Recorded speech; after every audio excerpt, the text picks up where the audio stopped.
This is The Early Effect, a podcast where you get to hang out with your friends without having to participate. In a universe that is cinematic, today we will be talking about the cinematic-y of universes, the MCU.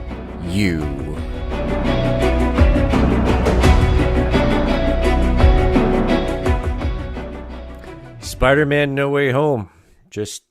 We just watched it. The trailer. Well, kind of, right? The leaked out trailer. Like I was a little bummed out by some of the audio in that, but I think this one that we just watched is supposed to be the official. Oh, that's some garbage sound for the official. Yeah. And I'm hoping they clean that up a little bit. Maybe they'll re-release it after it's mastered. Yeah. I think they were in a rush. Looks super cool, though. Yeah. It's also like the second major film that seems to heavily feature Doctor Strange, which is really exciting. Obviously, Doctor Strange, right, in Multiverse of Madness, with the Scarlet Witch and all that happening. But it looks like he's a prominence in this one. Like he causes major issues, so that's exciting.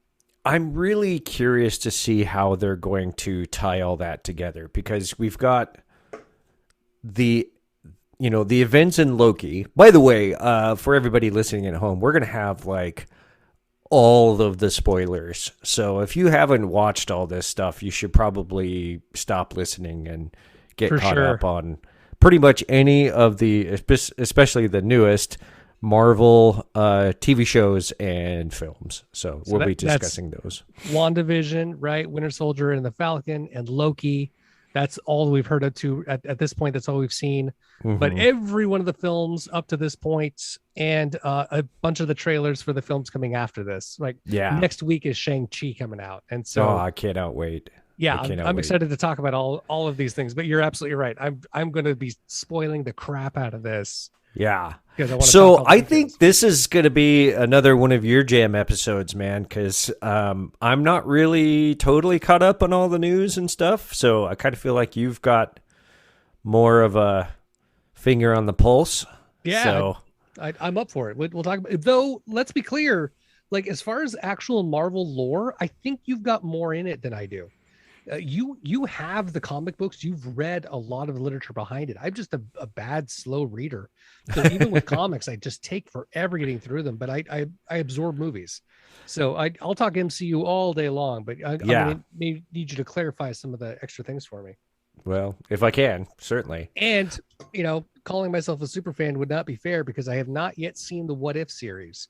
I haven't either. And that one's pretty rad. All right, cool. So we'll just take that part out. So everyone who's thinking what if, ask questions, but we don't know. Yeah. And I've been bugging Cindy to watch it, and she keeps putting it off. So I think there's 2 episodes out now? 2 episodes out now, I think. Yeah, I think there's been 2 releases. But they're supposed to have some pretty amazing information in there. So yeah. So Spider-Man reactions. Spider-Man No Way Home. Looks like Spider-Man is outed because of Spider-Man 2. Yep. And Mysterio. And right. That was the after credit scene, right? So we saw that one. And J. Jonah Jameson has... Oh, sorry. No, go ahead. I'm just stoked that he returned. Yeah, I know. And that he's declared Peter Parker as public enemy number 1. Yep. So that's a classic storyline that I am really excited that they're doing. I kind of feel like they're doing it in the sort of Civil War era of the comics rather than some of the previous, Spider-Man public enemy number 1 storylines. Sure. So it's probably an amalgamation of those two, but this whole notion of Peter Parker going to Doctor Strange, because obviously Doctor Strange can do some epic shit. Right. And he knows that, and he saved the universe with him. By traveling through time. And disappearing. Disappearing out of it. He blinked. Yeah. Or snapped, and it came back. And so And so we have this Doctor Strange is doing a spell and Peter Parker fucks up the spell. Sure. And breaks reality. But we also have the events that happened at the end, towards the end of Loki, where... Yes. Where, oh my God, the timeline ends, essentially. The sacred timeline. No, it doesn't end. It explodes. No, it explodes, right? That's the whole thing. This maintained ring. This maintained now it's timeline. this massive branching reality situation. And so in some senses, like, it's Loki's fault. We've got a Loki situation going. Of course, it was Sylvie in that particular instance, but she's still a Loki. Yep. So she kills. What does he go by again? Nathan Richardson, right?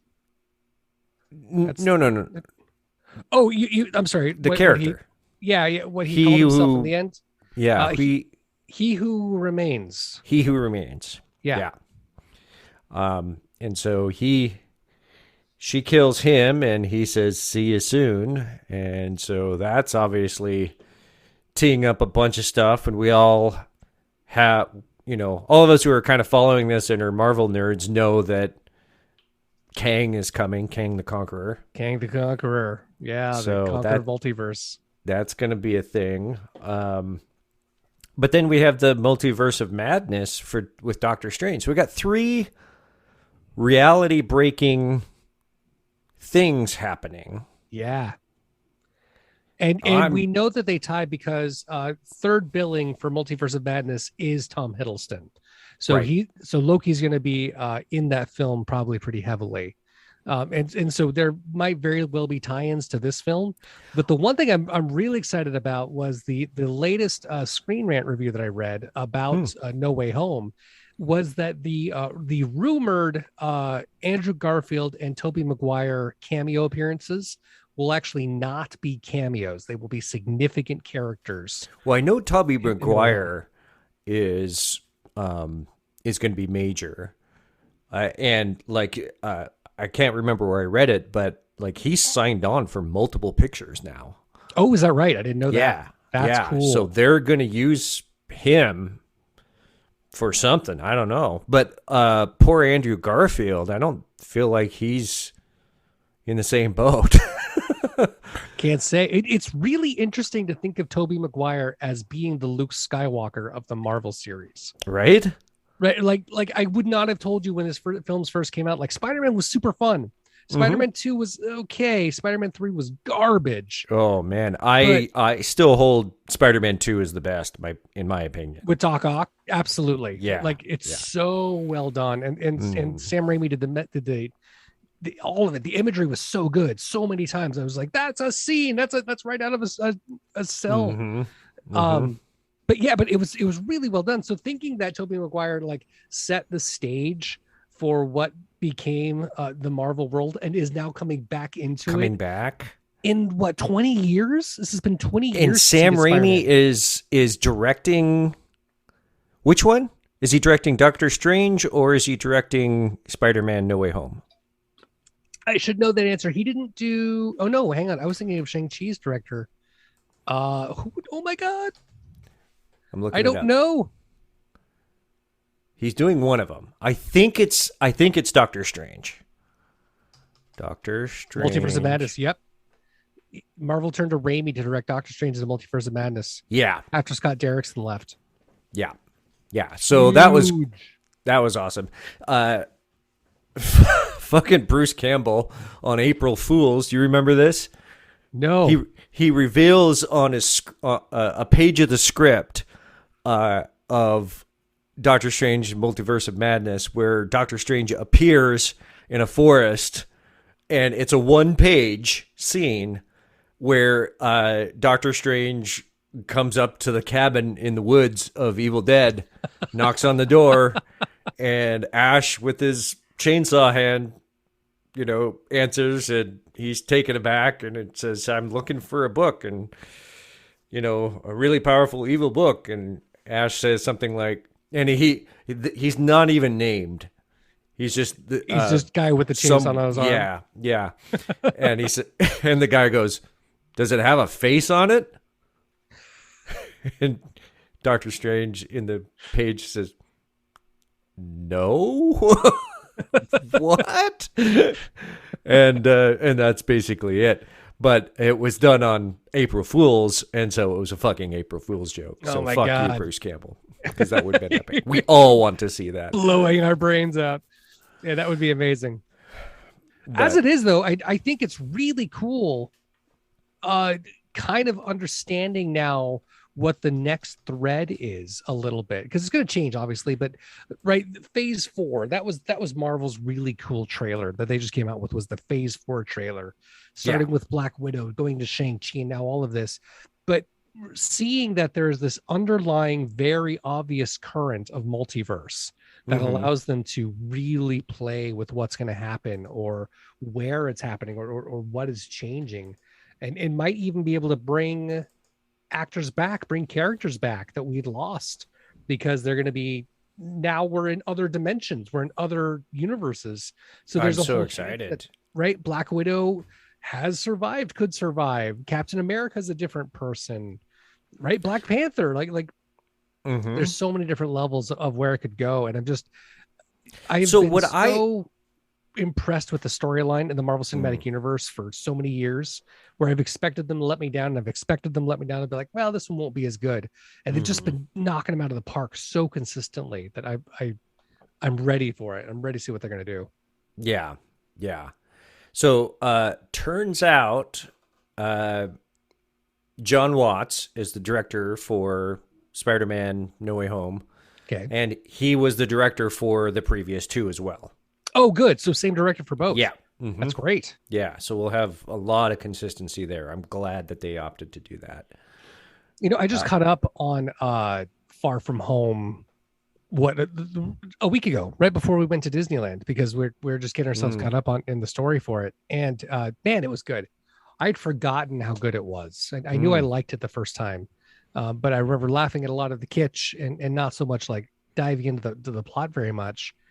But there was a whole level of, you can't trust who you can trust, right? The whole film was about trust and how it's completely deceptive, even his own senses, right? The Peter Tingle, which they called it several times because the spider sense wasn't there, but it was all about that, the whole film, like from Mysterio up into the friends and the allies and the people who you thought were friends and allies. There was a whole trust thing there. So I really love to see them kind of continue that, because that was the first film, right? It was the getting your trust established with with Tony Stark, and kind of making a name for yourself. So it's really cool.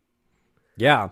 Well, and I think the whole multiverse thing and being able, because basically now you can cherry pick all the greatest parts of previous films and franchises and bring them in and make it better, Absolutely. So we know that Jamie Foxx is coming back as Electro. He's from the Andrew Garfield Spider-Mans.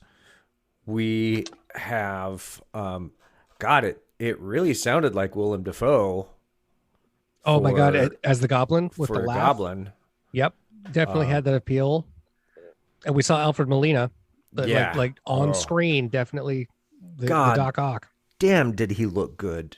Right, he looked amazing. He looked better than he did in the first one. Yeah, that guy's in good health.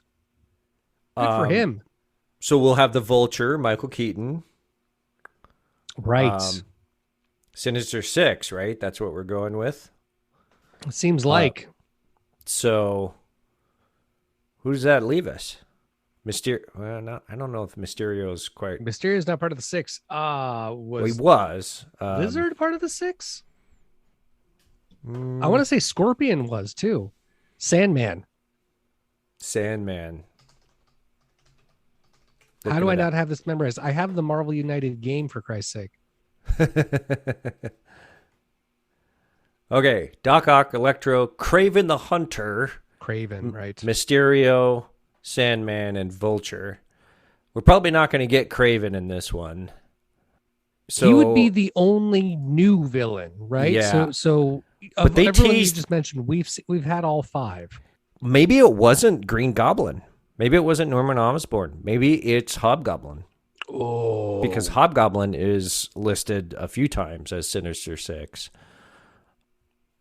So that could be Harry, if they follow up with that plot line, Harry Osborn. Who and went then which one? with the devil, right? James which Franco one? or the other kid who's not a kid anymore. Right. Sandman, I could definitely see them bringing him back. Yeah, Doc Ock, Electro, one of the goblins, Vulture, Sandman, and maybe Mysterio. That would make sense. That would cover a lot of the gamut. Yeah, that would be a big part of it. And are any of those, or I guess all of them together, are probably big enough to justify having the whole set, right? Having multiple. When I'm saying a whole set, I mean multiple Spider-Mans. We already did that with Into the Spider-Verse, but I think there's got to be a chance that we have them cross paths a little bit and kind of team up together. Yeah, I'm not expecting that we're going to see different versions of the villains. I think they're just going to do Peter and the different Peters. Yeah. But it makes sense. So we got Doc Ock and probably Sandman or Hobgoblin or both from the Sam Raimi franchise. We definitely have Electro from Andrew Garfield. Vultures from MCU. And Mysterio is MCU. Right. That's an interesting thing. Thinking about MCU versus the Sony franchise, because Sony owned Spider-Man for so long, and now Marvel's trying to pull everything in, and they're just not letting them go. So it's every one of these Spider-Man films has been this cross production. It's been this co-production and contracts, etc., that go through all of it. But I will still say they've been pulling it off. I think Tom Holland is the best Spider-Man there's ever been. Yeah, I love him. The choice to put him in high school rather than college was genius. I think that really adds to the innocence as well as kind of the tension that's there for everything he has to do. And it's also hiring a young actor who can play the role for a long time. Play the role for a while, right? He can be in there and doesn't even have to worry about, right? It's not so much about paying rent. We've got the Aunt May story, so that's still keeping him going. We don't have to worry about going through the normal day-to-day life that we would normally see. Yeah. But yeah, I'm excited. That looks great. So that's coming before Multiverse of Madness, right? Yes. I want to say that Far From Home is teeing up at the end of this year. No Way Home. No Way Home, sorry. And then Multiverse of Madness is a year from now. Okay. Pretty confident on that. Yeah. Yeah. Criminy. Great stuff. It's going to be really neat to see. I'm kind of excited to see, December 17th of this year. That's Spider-Man. So I'm guessing that's going to play right on the heels of Shang Chi, because I think that those are probably going to be linked, and that comes after Loki.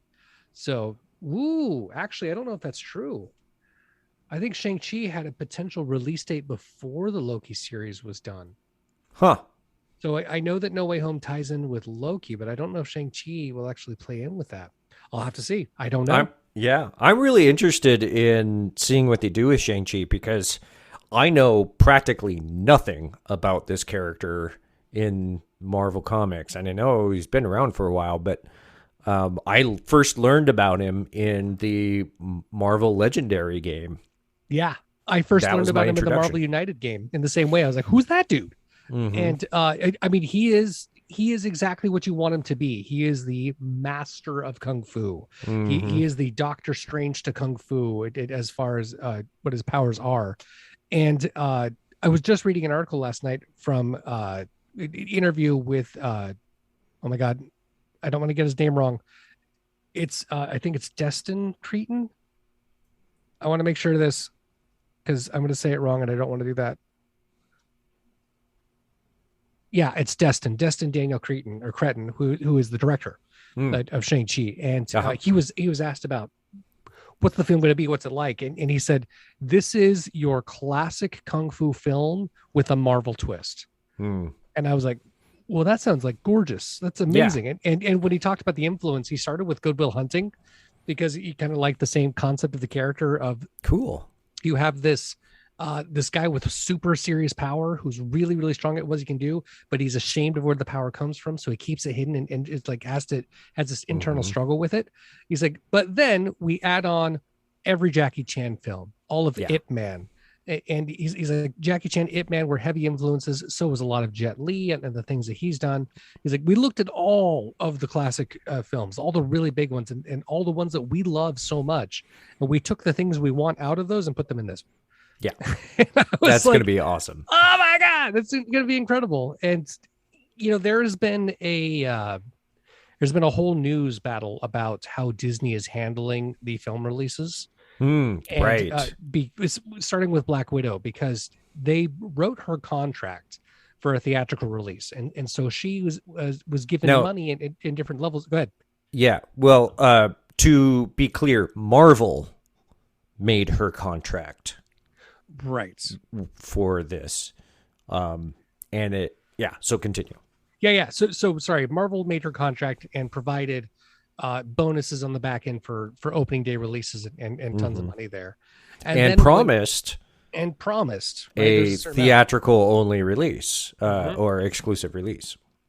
Right. And then pandemic. And so there was an entire year delay for the film. And then when Disney released the film, they also did the Disney Plus release. So they released it on streaming and in the theaters. And that's now there's an entire lawsuit about like the potential millions of dollars of financial loss because of the split platform. And so Shang-Chi is not being released that way this year. And Disney put out a press release calling it an experiment. Is saying we're going to see how this experiment works of the 45-day theatrical release in the films and then going to streaming. To which Shim Lu, who was he's Shang-Chi, he's the main actor, he actually retweeted that and replied, we are not an experiment, we are a movement. And it is time that we show up and have representation. And he's fired the F up for September 3rd release. It was huge, right? Like just a big right in the face of like, look, this is serious. We're going to take this seriously. It's about time we show up and have that real representation. Yeah. And I would say that Disney is not terribly good at it. They're getting better, but they're definitely like behind the ball. Whereas I think Marvel in general, even with the Disney Marvel influx there, they're really getting good about making sure that minorities are represented in films. Yeah, and doing that, right? I was talking with you about this not too long ago. That Black Panther is a great example of that. So Black Panther is a primarily Black cast, which is fantastic. But there has been an ongoing story and challenge in film and Hollywood for decades and decades and decades about how to shoot and film Black actors, because they're usually a token Black guy or one of a several large ensemble of a bunch of white people. And all of the lighting that we use in film has been lit to light up white people and that to make sure that they're colored there. So when you have someone with a darker skin tone, they don't have the same effects. They don't have the same lighting. So oftentimes there's been a special light that's put on them or an extra light that bumps up their lighting, which now makes them look artificially lit. And so now you have this glowing Black guy next to these white people that look normal. Well, in Black Panther, the entire rig and lighting crew set up huge screens, huge sun filters, and added lights on top of it so that they could create and use actual natural skin tone and natural lighting effects to really feel like the Wakandan African sun and light on them. I'm specifically talking about the waterfall scene, but throughout the film, they use these different effects. Sure. Also, the makeup artists used new color palettes. Chadwick Boseman's makeup artist created and invented makeup to work on his skin that would be not only non-reflective because of the water they have bouncing back and forth, but also highlight his natural features and his natural skin tone. So added a lot of gold in there, along with the different ambers, and have these different cream bases rather than this puffy powder that catches a lot of bright light, but doesn't do this same thing for ebony skin. So it was really cool to see what the makeup, what the costuming, and what the lighting did for just shooting black actors. Like, there were so many different changes that people were like, and you can go back to it, like, everyone is gorgeous, everyone is so beautiful in that film, and they look so good in such a different way than they ever have before. And that's a part of the way they did it. They really changed the way they do lighting and makeup to bring up their natural skin tone, because they didn't have to worry about freaking lighting a bunch of white people and then changing the light effects for the black folks. It was great. That's awesome. That's when I look at filmmaking and whatnot, that's an area that I do not have hardly any expertise whatsoever. I can say it looks fucking great, but I can't tell you why. Sure. Yeah. And so that's awesome. I didn't know most of what you just said, so that's great. I think, going back to the sort of lawsuit thing, the thing now, I'm trying to understand this. I don't know if I'm up on the lawsuit case and whatnot, but as I understand it, Scarlett Johansson is suing Disney publicly. Because her contract does not include streaming residuals for Disney Plus specifically. That's probably right. Yeah, I think so. And so it was based on a theatrical release and the bonuses that would be coming out of that. And Disney comes out with this response of, oh, that's sad, and really trying to politicize the pandemic and whatever, typical power play shit. But he said, the representative said something, I don't have the quote in front of me, about that it would bring new opportunities for the actors to earn more. But if that was true, why is there a lawsuit? Right. It's a good point. I'm maybe that's a part of it. I'm afraid I don't have the details on that. Like I'll talk about Black Widow, but Scarlett Johansson's contract, I don't know nearly as well. Well, yeah. I mean, we don't, but it is interesting to me that you basically did. So I know that Scarlett Johansson's company they're not suing Marvel. They're suing Disney, which is above Marvel. Yeah. And they're purporting that Marvel was prepared to honor the contract and Disney breached it because they wanted more subscribers. Right. And, it did well. It did really well on Disney Plus. Now, I think total, it didn't really pull the full, what you would expect from a Marvel movie. Sure, right. But I think that's hard to quantify that as the film's fault. I think, we're in a pandemic and there's a billion reasons why things are performing the way they do, But one thing that I think is interesting is that I do think, let me back up. One thing I did read recently, as in the past couple of days, is that now Disney's trying to pull it into a private arbitration and take it out of the public eye. And of course, ScarJo is going, fuck you. Right, for real. Which he should. But I think what she has done has already changed the industry. I think for waving the flag and being vocal and public about it, whether or not her particular situation gets rectified or remedied, she has just changed how contracts will be negotiated in the future. 100%. And I think that's great. I mean, that's a huge movement right there.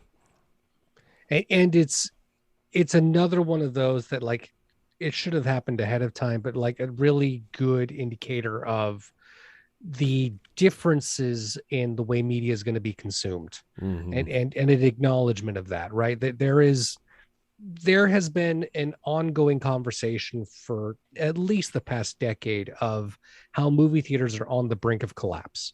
Right. Drive-ins all but died. If it weren't for the pandemic, then they kind of made this resurgence. But movie theaters have always been struggling with that, the cost to get a film in and the amount of times you can show the film and have those popcorn breaks in between, because it's the concessions that they get most of their income from. Yep. And because they don't get it from the films. And so this balancing act back and forth has been a constant issue. And now, right, the studios are seeing ways of even bypassing that. Of now, like, well, if people aren't going to the theaters at all, we can still release and make money that way. And HBO was doing it before Disney Plus did, right? There was this simultaneous release a couple of times. Yeah, and which, I mean, honestly, you have to adapt. And as a company, I think that's smart. You just need to treat your players, with some equity, Yeah, bring them along for sure. I mean, you can't just go, well, it wasn't in the contract. Sorry. It wasn't in the contract because the idea of it never even existed before. Right. Before now, But now we're here, so how do you plan for something that no one is even aware of, So, yeah, crazy. Well, I think we should take a break. And when we come back, what do you want to talk about? Do you want to talk about theories of Scarlet Witch and what's happening there? Sure. I do want to come back to Shang Chi, though. Okay, let's do that. I think we should talk a little bit more about that. Cool. We'll be back. And we're back. We just watched the trailer for Shang Chi. We've been pronouncing it wrong the entire time. Who knew? Two white guys. But that's how it's spelled. Yeah. Shang-Chi. I love that they repeated it like 6 times in the trailer. Yeah. Shang, yeah. Shang, S-H-A-N-G. Yeah. It's like, okay, white people, we're going to bring you along on this one, okay? I appreciate that help. We won't leave you out. Even though you left us. Okay, I'm not going to go there. Anyway. Fucking looks great. It looks exciting. It looks beautiful. Yeah, really, really, really nicely shot. I like a lot of the bullet cam style work that's in there.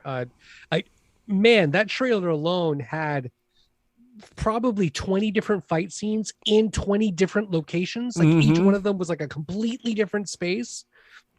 So there's that one that they're doing on the outside scaffolding of the skyscraper. I'm just going to mention that. Reminds me of Tony Jaa's movies. Do you remember watching Tony Jaa with Matt Vancel? God. Yeah. The Ong Bak. Ong Bak, yeah. Yeah, absolutely. Wow.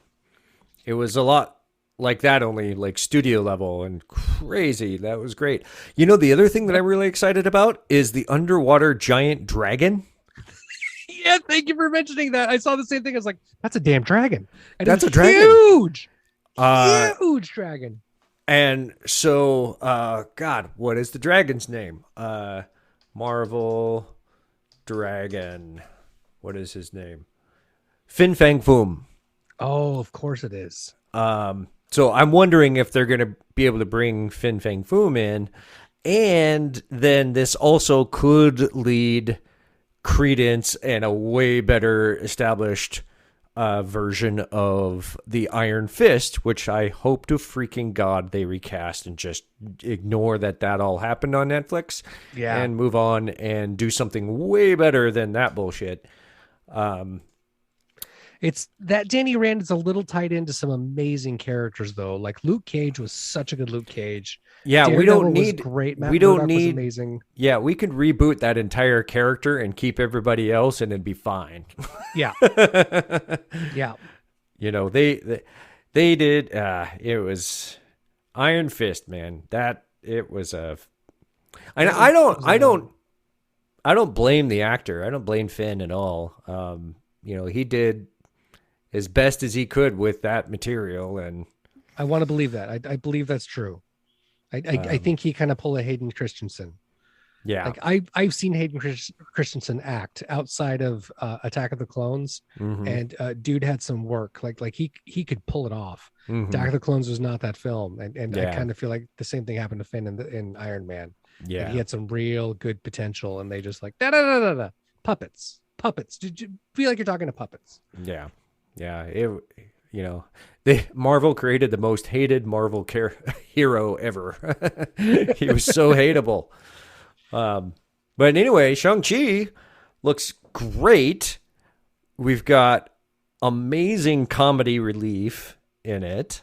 Yeah, Aquafina had some. I mean, even in the trailer, some killer lines. God, and just some great drop delivery. And like, you know, my first introduction to Aquafina was Crazy Rich Asians. I saw her in that one, and she was amazing. And like the whole film was super great. And I was aware of the fact that like I'm out of my depth. Like there's got to be inside jokes happening everywhere that I'm not catching. I still don't understand how she won the mahjong game in the end. I don't know what that's about. Like I didn't get it.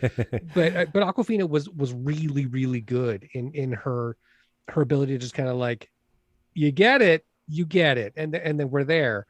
And then she was in Raya the Last Dragon. I saw her in that one, and she was pretty fun. This one seems like it's really her like level of comedy though. Her straight delivery, and kind of call me out if I'm missing it here, but she was a bit the Chris Rock to Jackie Chan in Rush Hour. Okay, a little bit of that. I could see that, a bit of that happening. Yeah, I could totally see that. I'm excited for this film. For much like Guardians of the Galaxy, I really hope that this is a film and a character and a mythology that hardly anybody ever paid attention to before, and really boosts up the MCU in a new way and brings some really fresh stuff and fun action to it, and this new direction that they're going. I'm so far. So we got multiverse stuff, so we can have crossovers up the yang. Yep. That was probably racist of me to say.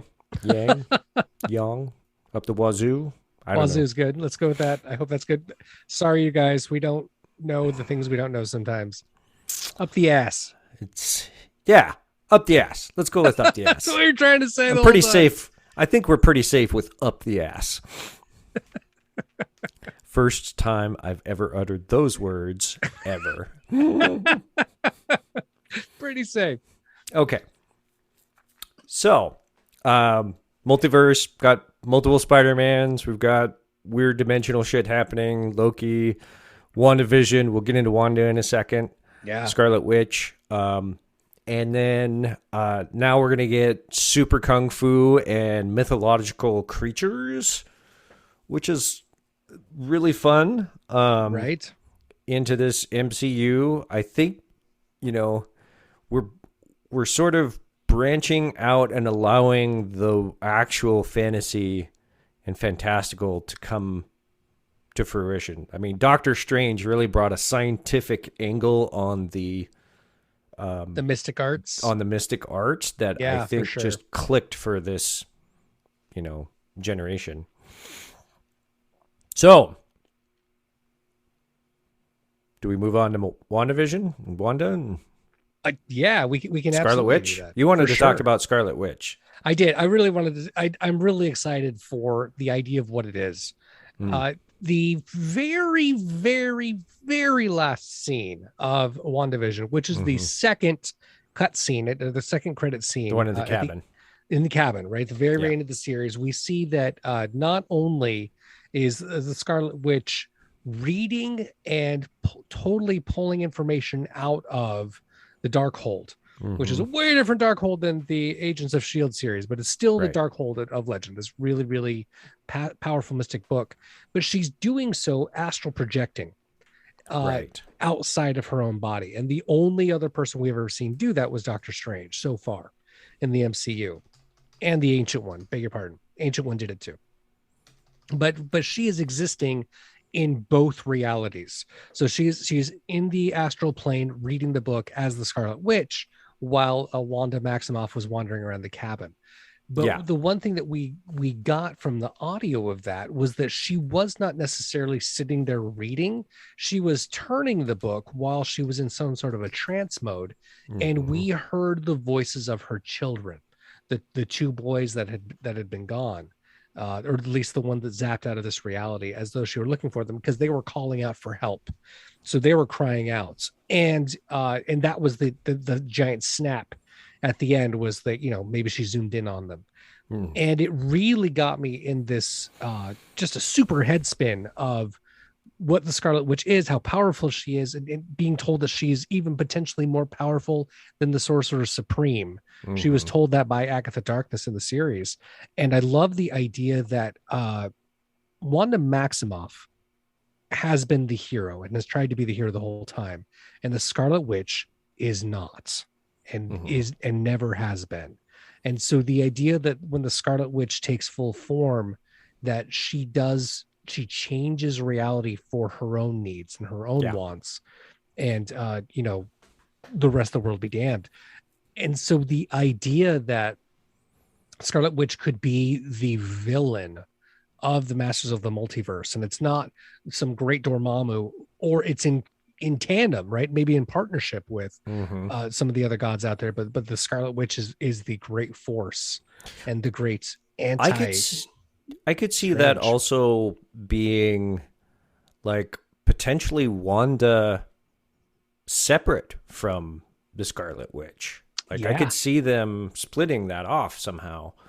And then, trying to reconcile the two together at some point to find some kind of harmony. Kind of like, the Incredible Hulk and Bruce Banner. For sure. But not like in a secret identity morphing kind of thing, but just, two personalities. That's interesting.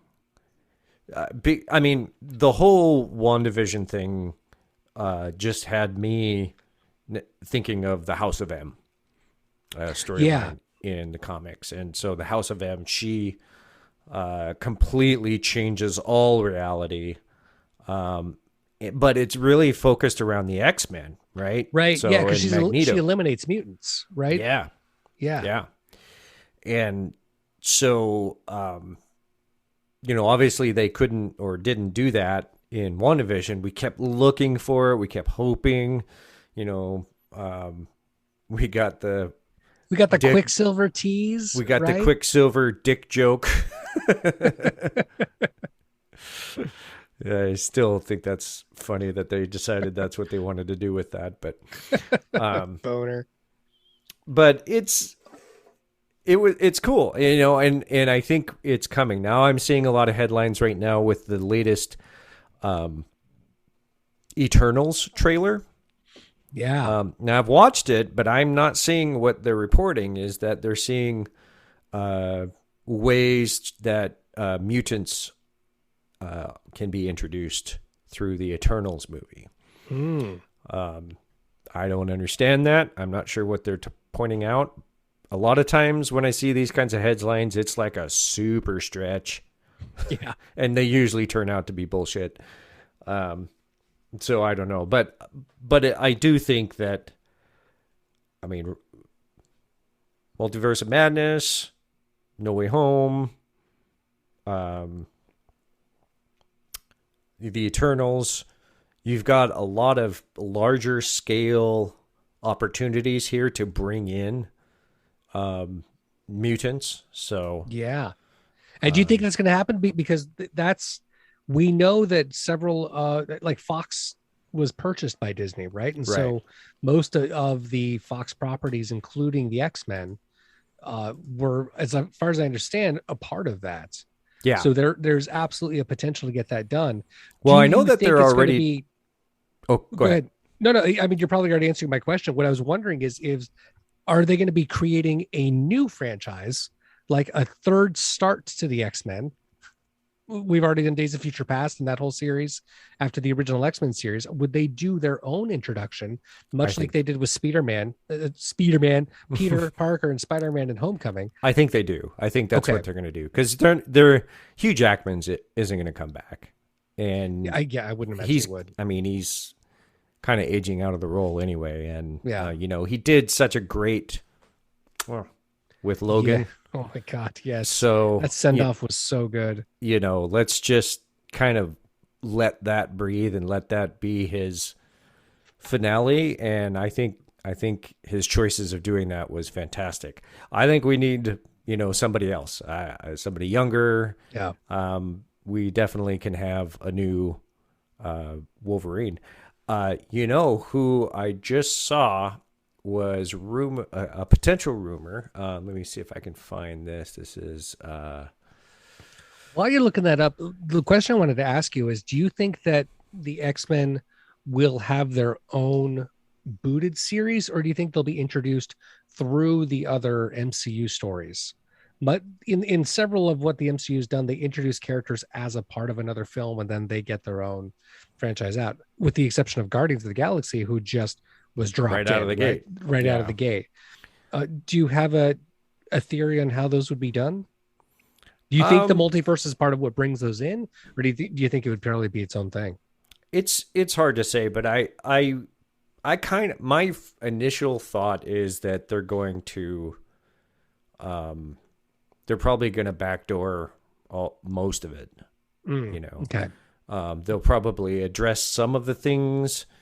And then eventually they'll get their own franchise, get their own movies. But being that we have nothing on the docket that is X-Men related, on Marvel's at least released schedules for the next several years, I wouldn't hold my breath. I definitely think, I would think that we would see something maybe even on a television show level.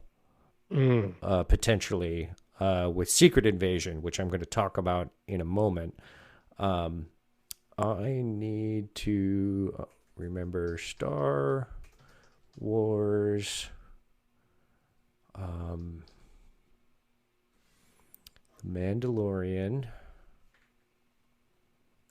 I like where you're going there.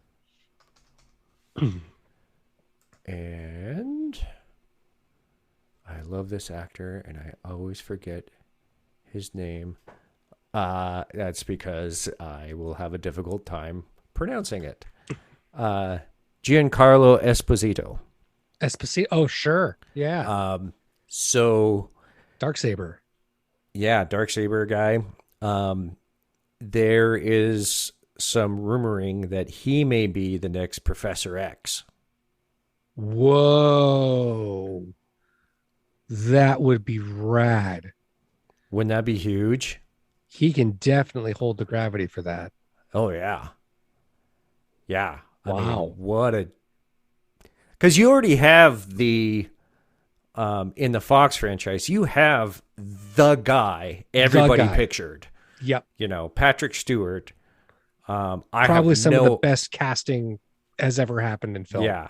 Tony Stark and Patrick Stewart, those are ultimate castings. Yeah. So I'm ready for a new interpretation or an exciting, fresh take on things. Because they did that with Nick Fury. Nick Fury was a white guy from World War II and was was he World War II? Maybe not. I don't remember exactly, but I know that he and Frank Castle ran together for a while and partnered. But again, it was Nice. just this two white guys, the guy, Right, yeah. soldiers in the field and stuff. So, I believe that they did change him to a Samuel Jackson look before Samuel Jackson took the role. But I think it was pretty much like, okay, this is who we want. Right. And that worked out swimmingly. So I would love to see something like that happen here with the X-Men. I was having a good conversation in Disneyland the other day of talking about how incredibly ingrained and standout Sam Jackson became in Disney. Like in just the Disney franchises and how things were put together. And he did so ahead of time. But like now you look in like major iconic films in Disneyland and you're like, oh my God, Samuel Jackson is in all of these. Like you've got him in the Avengers. You've got him in the Incredibles. You've got him in Star Wars. Like he is the one and only purple lightsaber. Like he's the purple lightsaber guy. He's Mace Windu, and purple lightsabers are the number one favorite color right now of all kids, other than Rey's amber. Yeah, like you got the purple and the amber, and then red, and like that's Sam Jackson's influence. It's just amazing just to see the things that he's constantly a part of, and just his golden touch. That's not even necessarily true. Like he's done a lot of crap. He's very prolific. He just does work everywhere. But I love the stuff that he does. It's just really fun to see him show up over and over again. I'm like, oh my God, you're another thing that I love. Yeah, absolutely. Okay, so Secret Invasion. Yeah, tell me about this. That is a television show on Disney Plus that they're developing. The original storyline is Skrulls. So Skrulls have invaded. There's a secret invasion. They are replacing well-known heroes with doubles. They can shape change, so they're going to replace. And so when Captain America was shot to death in the comic, the big old event of the death of Captain America, and it turns out it was a Skrull. I love when they just completely undercut, their entire effect of trying to do something crazy. So, so we've got kind of that general storyline. And what's interesting about that, and I'm really curious to see what they do in the Marvels, which is Captain Marvel 2, is, what show was it? What franchise was it that they just had, was it WandaVision? Where a Skrull showed up? I think it was WandaVision at the end.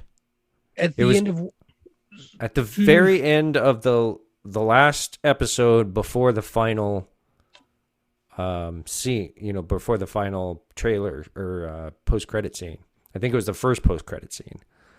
There is a Skrull that talks to, she becomes Quasar. I can't remember her name. Yeah, Rambo. Rambo, yeah. Monica Rambo, right? Yeah.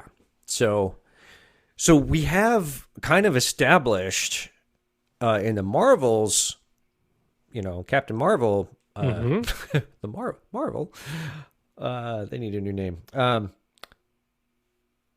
that the Skrulls are actually kind of on the run and they're kind of the good guys. Right. But they may be a minority in the Skrulls, and we don't have the Super Skrull yet, right? So he's got to be coming, or she, whatever they decide to go there with, because really could be anything. Yeah. So that'll be interesting. But have you seen the latest amazing news about Secret Wars or Secret Invasion? Just came out like in the past 48 hours, I think. Before you jump into that, I got to remind you, we were just talking about end credit scenes. Do you remember the second end credit scene at the end of Far From Home? The one that's actually at the end of the trailer. Spider-Man, like throwback to the conversation we just had. It's not coming to mind. What was it? So the end credit scene at the end of the film, that was Mysterio and the video editing saying that Peter Parker killed everyone, right? That he Right. sent the drone invasion. Yeah. The actual one at the end was Nick Fury and oh my god, I can't Shield officer Maria Hill. Maria Hill, who had been in this thing, right, trying to get Peter Parker involved. They're driving off down the road, and as they're driving, Maria transforms, and she's a Skrull and says, "You got to tell him." And Nick Fury looks over, he's like, "Nah, I don't." He's like, "You have to tell him." And he transforms back, and he's the Skrull from Captain Marvel. And he's like, "All right, I got to call him." And so after back and forth, they call up Nick Fury, and he starts explaining. He's like, "So we gave the glasses to the kid, like you said, very touching moment, but then things kind of went a little sideways from there, and we had a bit of a mess, so we kind of need you to come back down and clean this up because we're having these issues." And then all you see on the flip side is Fury hanging up the phone on the beach, right? You see the sun shed. It looks exactly like Tahiti, exactly like Tahiti that we saw with Phil Coulson. And he's looking out at the beach and the sands, and he stands up and he's got some nice Hawaiian shirt on his shorts and stretches like, "All right, let's get back to work." And the screen that he's looking at goes away, and he starts walking around, and he's in space, and you see like 4 or 5 different races of aliens walk past him. And he starts wandering off, says, "Anyone see my shoes?" And you just see the giant window of stars that are out there as well, and like that's where it leaves it. Yeah. And so the fact that, so now you tell me about Secret Invasion, because I feel like they've been planting very little vague seeds throughout. Jemma Simmons is coming back. Get out. She is going to be in the show of Secret Invasion. Oh my god. Not just as the Jemma actress, Simmons? as Jemma Simmons. That gets me very excited. So we're getting something here from Agents of S.H.I.E.L.D. Let's see here. Agents of S.H.I.E.L.D. star has Secret Invasion fans excited for Jemma's return in new post.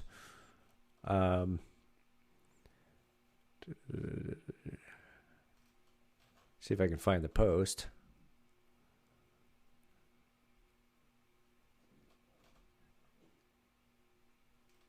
Because Emilia Clarke's going to be in it as well. Oh, wow. Nice. Yeah. So I have no idea who she's playing. I just think that what they're doing right now is so cool and on the cutting edge of it. I feel like they're the Apple of this world. That's Clarke. I'm guessing Chloe Bennett probably wouldn't come back unless it may be some sort of a cameo appearance. Yeah. Right, because she's out in space. She's just kind of patrolling space now, because that's where the show left off. Yeah. Oh shit! Did I just spoil that? Did you finish? No. So thanks for that. Never mind. She's not doing that. So it looks like it isn't definitive that Jemma Simmons is in Secret Invasions. There are a few things to note on the post itself. In the comments, one fan asked if she's in the MCU, suggesting the actor is filming more projects as Simmons. She commented with the silent but smile emoji. So I think we're going to get something really cool with that. I'm excited to see her there. And God, she's such a great character. The one property I haven't heard them going to do anything with yet, or at least converging event, and maybe they're saving it for later or something, is Secret Wars.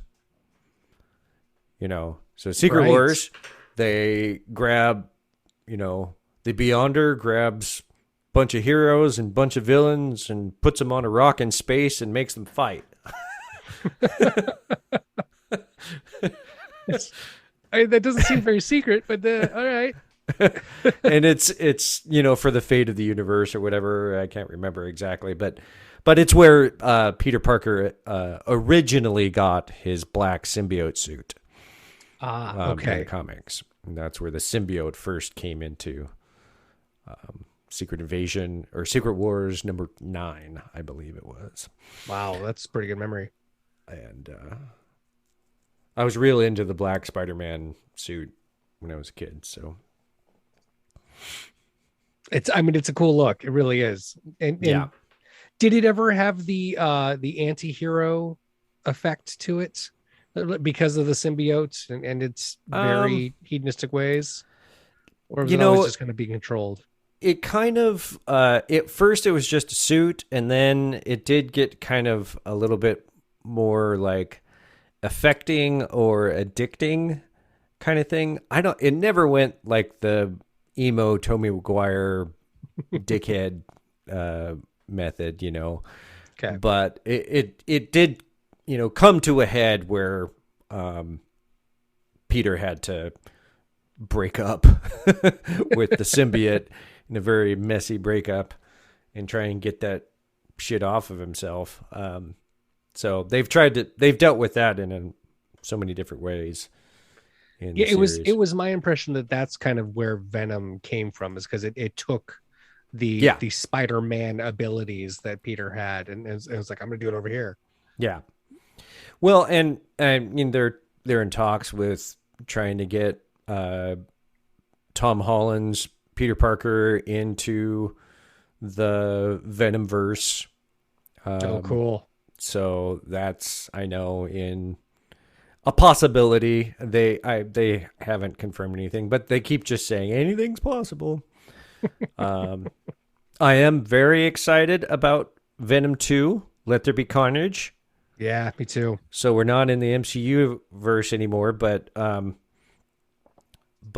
Woody Harrelson, I was not excited about him as Cletus Cassidy at the end. Really? I know. He looked fucking ridiculous. That red hair did not look like his hair. Well, that's true. Well, that's a good point. And it was pretty terrible. But I always felt, and maybe it's just because he doesn't have the acting chops really to pull it off, but the guy I've always pictured as Cletus Cassidy is Carrot Top. And that was my thought when I looked at it. I was like, that's Carrot Top hair. And Carrot Top is beefed out so much that he could absolutely pull a Cletus Cassidy. Yeah. I just don't know if he has the acting chops to do it. Maybe that's the issue. Woody Harrelson obviously does. Yeah. And they've updated his hair so it looks actually, decent now. Oh, good. At least in the trailers and stuff. So I did not know that Tom, why am I blanking on all the names tonight? Tom Hardy? Tom Hardy, yeah.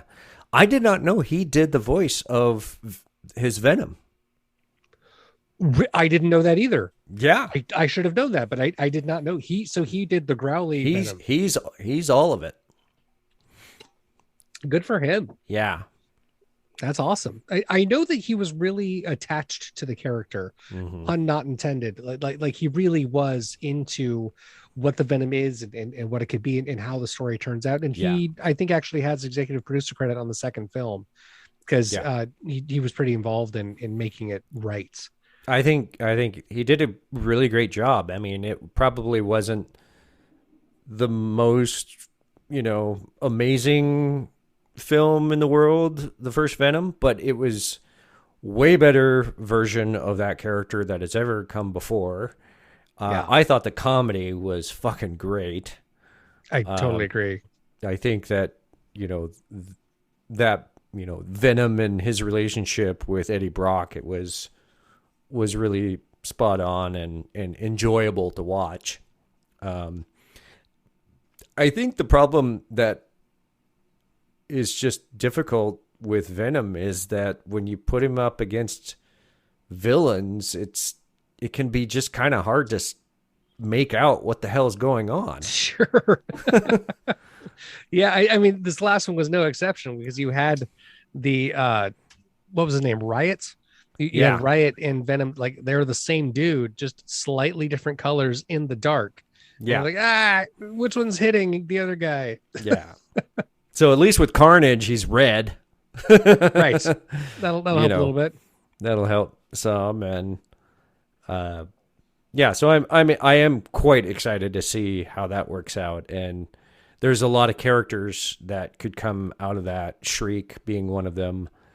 The symbiote. I've always been a huge fan of the symbiote storylines, so I'm excited to see what happens. I'm kind of curious if they'll ever go with the Agent Venom story route later on. That would be interesting. I would imagine that if they did that, there would be a really a very clear path that would come out of this film. I think. Right? Well, I don't think they'd be doing it anytime soon because I think Tom Hardy wants to stick around as Venom for a while. Sure, and that's a good point. And he should, because Agent Venom is not Eddie Brock. So. Oh, it's not? Okay. No. Got it. It's actually Flash Thompson. All right. I don't know if I could see the new Flash being an Agent Venom. Yeah, I don't think so either. He's too young. He's great, though. I love him. I love Flash so much. But, I mean, they could have a Flash Thompson in the Venomverse and, because Eddie Brock is a lot older than he would or should be in the MCU. Right, for sure. If we're putting Spider-Man where he's at. But I think it's going to be great. I'm enjoying all of that. What I was going to say earlier was that I do know that Fantastic Four is getting another go. They are. Excellent. So I think we'll see the Fantastic Four before we see mutants, or at least before we see the X-Men. I got to tell you, when I saw the Phase 4 logo of they teased it right there. It was not subtle. That is the Fantastic Four. So I'm glad to hear that. Glad to hear there's some sort of confirmation there. Yeah, that's great. Oh man, Marvel films are the best, dude. It's awesome. I really love just this commitment to the cinematic universe. I mean, that's just, it's, of course, now everybody is out there trying to make a cinematic universe and, sure, and I think Marvel has really just established how fucking difficult that is. And how much continuity you have to goddamn track. Yeah. And then when they don't jive, you have to come up with a reason later on, and because the fans will find everything. Oh my god, yes. And we're not even crazy super fans, we're pretty into it and we got our details pretty tight, but there are those who watch it and watch it and watch it and watch it and watch it. You're right, they will pick it out. You missed this one. Yeah, exactly.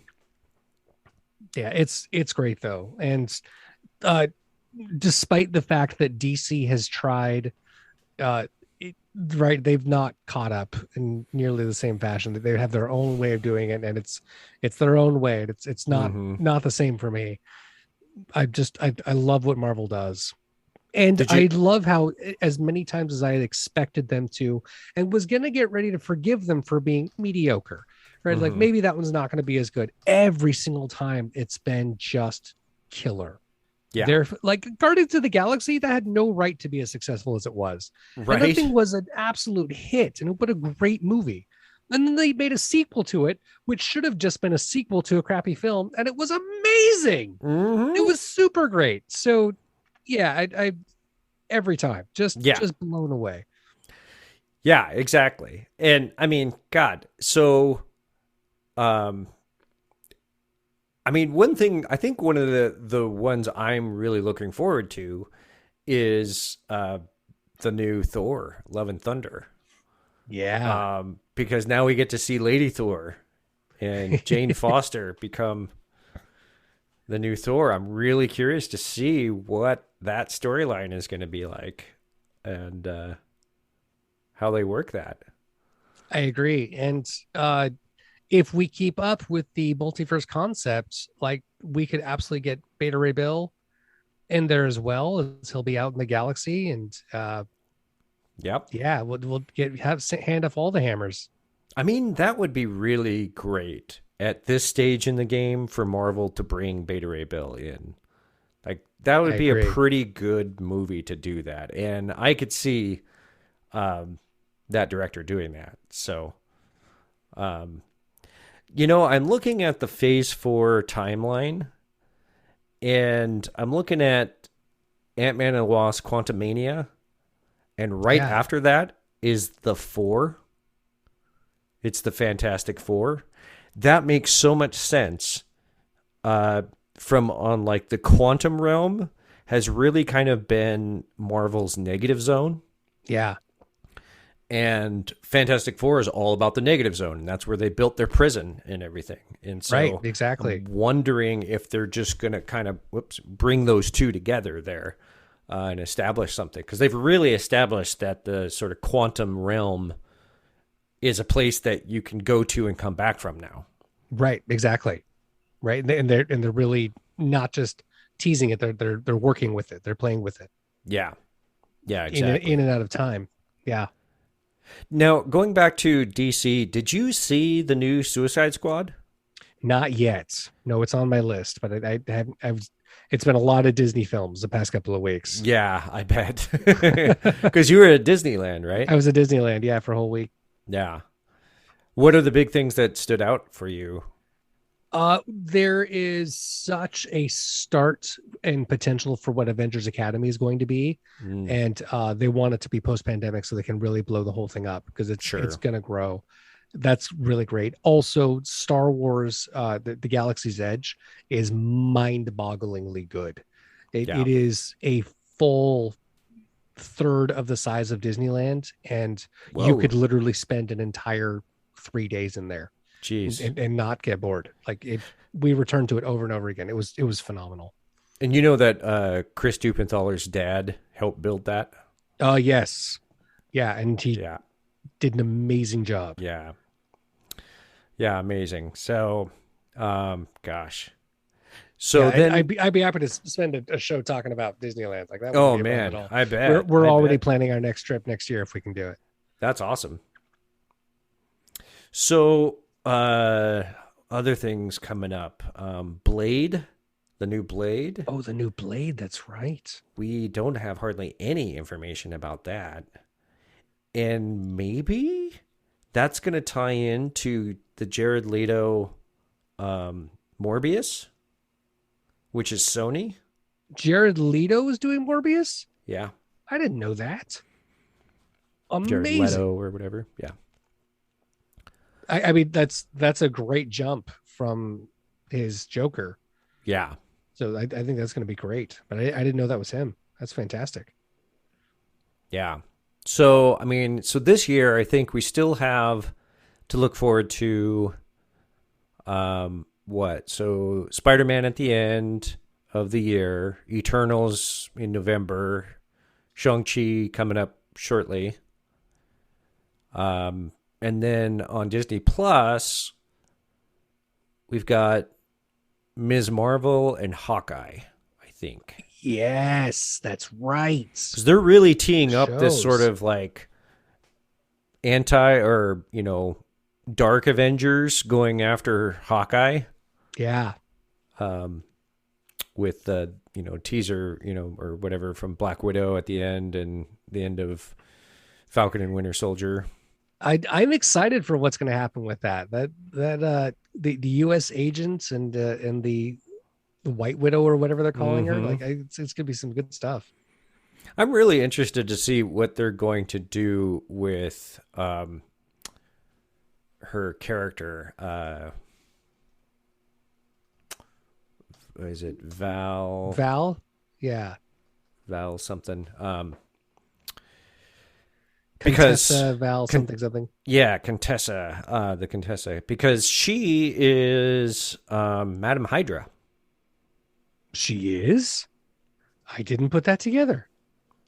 Or at least at some point was. Of course, we got, the robot Madam Hydra in Agents of S.H.I.E.L.D. Yeah, for sure. Contessa Valentina. That's her. Yep. Contessa Allegra de la Fontaine. That's a really good call. The idea of that Hydra never actually dies, but there's this other way that she comes back. She certainly has that same kind of approach, right? She definitely has the just kind of get things done the right way, keep you happy, keep me happy. Call when I call you. Yeah, I'm kind of interested to see what they do with Hydra moving forward, because it's always a struggle to keep that relevant. They've kind of done the big thing that they can do with it. So it's interesting to me that they're bringing her in. But we got a brand new Captain America now. We do. Yeah, Anthony Mackie signed on for number 4. So that is going to be a starring film. And that might be that exact tie-in that we need, because Hydra is Captain America's villain. That's right. Yeah. Boom, I solved it. Okay. Sounds good. I mean, I think probably the one show that I am the most excited about that's coming, because I know hardly anything about what they're doing with it, is She-Hulk. Yeah. Again, one that I was excited to hear was happening, and then that's all I got. Yeah, I'm really interested, to see how they do her origin, because it was like a blood transfusion from Bruce Banner in the comics. Right. So I'm not sure how that's going to work out. Of course, Moon Knight. Oh, yeah. Going to be freaking killer. I've been wanting that one for a long time, and I hope they go the sort of am I actually crazy storyline. I feel like that's certainly something that they're pulling for. The casting of Oscar Isaacs is brilliant. Yeah, I think it's going to be such a good pitch. It's a good way to redeem himself from the fucking X-Men. Not that it was his fault. Sure. He's a fantastic actor. It was a shit role with poorly written X-Men Apocalypse. Okay, so let's just pause for a second. Can we agree that Apocalypse should have just been way bigger? Yes, thank you. Not a human size, right? Yeah. They kept saying the word God, and he was this great deity. Like, if you are not a human, don't be a human. He was very tiny. He was super tiny. Like he should have been massive, and maybe not the giant that he would be in the comics, but come on, at least go halfway, make it 8 feet. Go to Thanos level at least. Yeah, exactly. Right. Give him a full 7.5 foot, 8 feet high. Yeah, big dude, and big, broad shoulder, broad, like no neck kind of thing. I mean, they did that with the armor, but it wasn't enough. Yeah.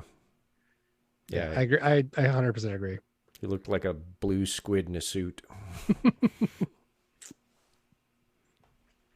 But Sony, man, I think we did it. Like, we could keep going. I could random just call out so many other little things, but like, kind of feeling. I just want to go watch Shang-Chi now. I know. Yeah, me too. Well, this was fun. I'm excited about all this stuff now again, and so we need to watch What If now. Now we need to watch What If. Yep, that's our thing. That's the one that's going to carry us over until we get to the next movie. Absolutely. All right. Well, we'll see you next week. All right, buddy. Take care. See ya.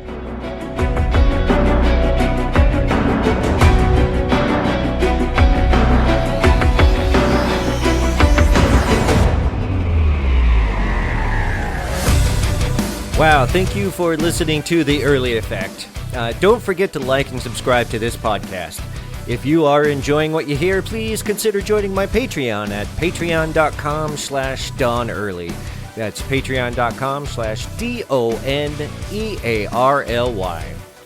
I do release the episodes early, and you do get exclusive content and get to be my sounding board. Topics coming up on the docket are Scotch whiskey, personal mental health work, and our love of cooking and grilling. We'll see you soon.